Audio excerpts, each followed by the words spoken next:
semana, tudo bem?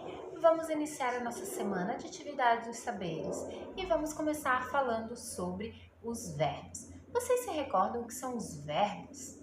Os verbos são ações que a gente pratica, ações que acontecem. Eles podem ser classificados, então, em fenômenos da natureza, ação ou estado, tá? Como que a gente classifica isso? O que são os fenômenos da natureza?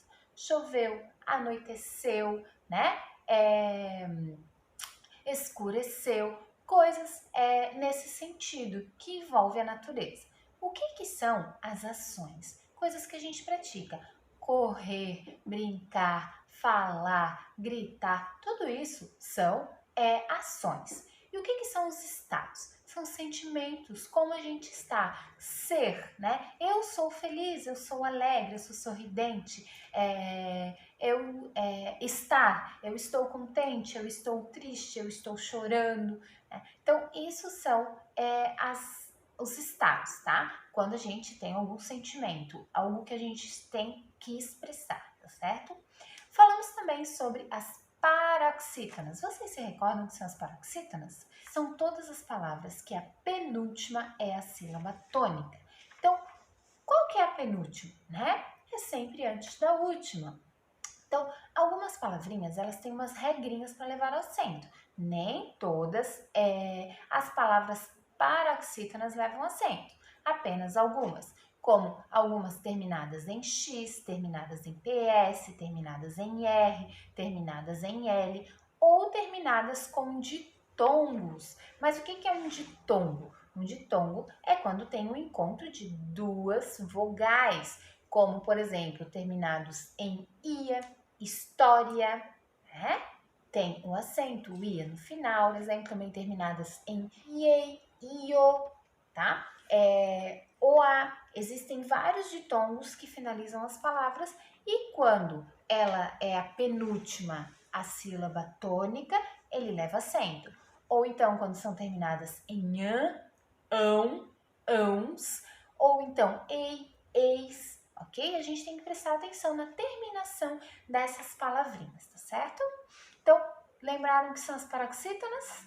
Muito bem. Na atividade dos saberes, existe também um texto que fala sobre notícias de toda parte. Vocês devem ler esse texto, fazer a interpretação dele e responder as questões propostas. Leiam com calma, leiam com atenção, que vocês conseguem responder as questões sem ficar com dúvidas, ok?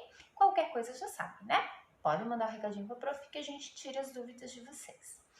Ali na outro tema que a gente vai trabalhar também é os ditongos, que foi o que a prof falou anteriormente, né? Então, paroxítonas terminadas em ditongos. Então, lembre-se que elas têm que terminar com ie, ia, io, ue, tá? Eis, ei também. E aí vocês devem, sempre que elas são terminadas com esses ditongos, elas levam acento. Então, vocês devem escrever palavrinhas terminadas em ditongos e que levam acento, tá? Vocês lembram também que a gente trabalhou sobre as palavrinhas no plural, terminadas em ão. Então, ali as palavrinhas terminadas em ão, elas, normalmente, elas têm uma mudança. Ou a gente acrescenta o S, ou a gente acrescenta o O e S. Como, por exemplo, avião, aviões, né? A gente tem que ver como fica o plural dessas palavrinhas para que a gente faça a substituição. Eu posso escrever aviões? Não, não posso. Eu tenho que fazer a substituição pela letrinha E, aviões, tá? Lembrando do acento somente do tio na letrinha O, ok? Então, o tio só pode ir na letrinha A ou na letrinha O. Ação, ações, né? Mão, mãos. Eu não posso escrever mães, senão fica diferente. Eu tenho que observar o sonzinho da fala, né? Para poder responder essas questões aqui. Vimos também sobre o uso do M e do N. Lembra que a prof ensinou uma regrinha para vocês? Que antes do P e B, só M eu posso escrever. Antes do P e B, só M eu posso escrever. Então, se eu tenho a palavrinha tempo, eu finalizo depois do M com P. Tempo. Quer dizer que eu vou usar a letrinha M, Porque antes do P e do B, só o M eu posso escrever, né?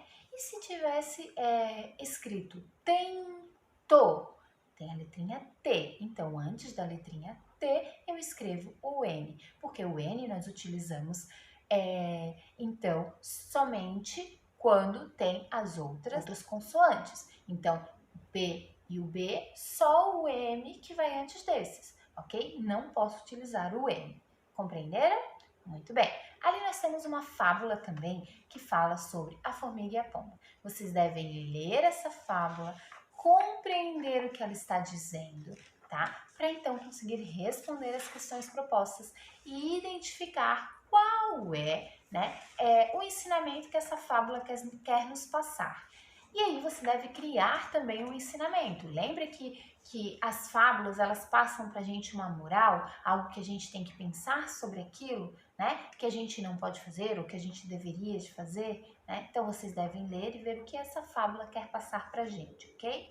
Para finalizar, com uma atividade também dos verbos, né? Então a gente sabe que quando a gente escreve a frase, a gente deve mudar o verbo. Por exemplo, eu não posso escrever eu ser feliz. Ser é um verbo, né? Então eu deveria escrever eu sou feliz. Eu tenho que mudar o verbo, tá? Para poder responder as questões propostas.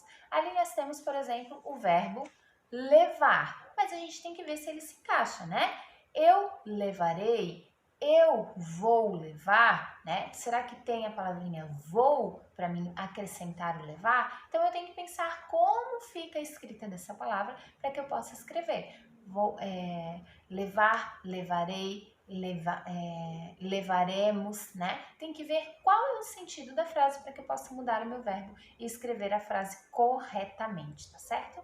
Então, pessoal, beijinho, boa sorte para vocês. Espero que tenha ficado bem explicadinho para que vocês não fiquem com dúvidas referente à nossa atividade dos saberes de língua portuguesa, tá certo? Beijinho, até a nossa próxima aula. Tchau!